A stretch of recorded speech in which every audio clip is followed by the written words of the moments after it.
বৈষম্য বিরোধী ছাত্র আন্দোলনের হবিগঞ্জ জেলা শাখার সদস্য সচিব মাহদি হাসানকে গ্রেফতার করেছে গোয়েন্দা পুলিশ। সন্ধ্যায় মাহাদিকে শায়েস্তানগর থেকে গ্রেফতার করে ডিবি। এই খবরে হবিগঞ্জ সদর মডেল থানা ঘেরাও করেছেন নেতাকর্মীরা।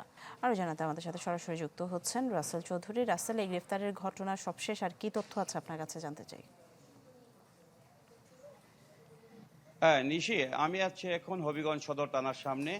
এখানে কিন্তু আজ সন্ধ্যা 7টার দিকে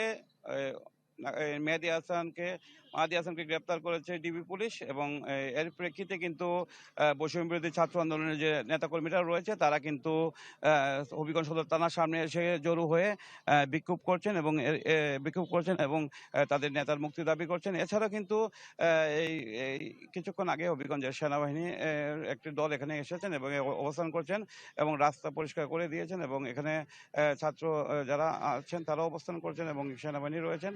তবে সদর থানার যারা কর্মকর্তা তারা ভিতরে রয়েছেন।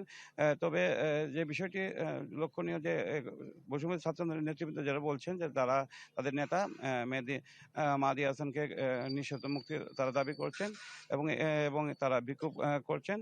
তাদের একটি বিষয়, গতকালকে শায়েস্তাগঞ্জ থানায় বৈষম্য বিরোধী ছাত্র আন্দোলনের এক নেতাকে আটক করার ফলে মাহদি হাসান সহ তারা গিয়েছিলেন ওই জায়গাতে।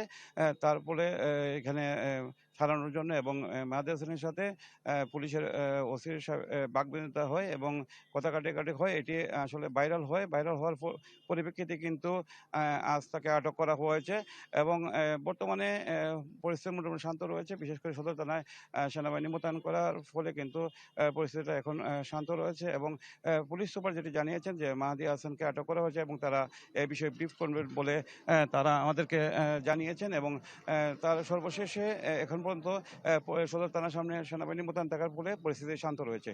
নিশি, ধন্যবাদ রাসেল চৌধুরী আপনাকে। দর্শক দেখছিলেন হবিগঞ্জ থেকে জানাচ্ছিলেন রাসেল চৌধুরী।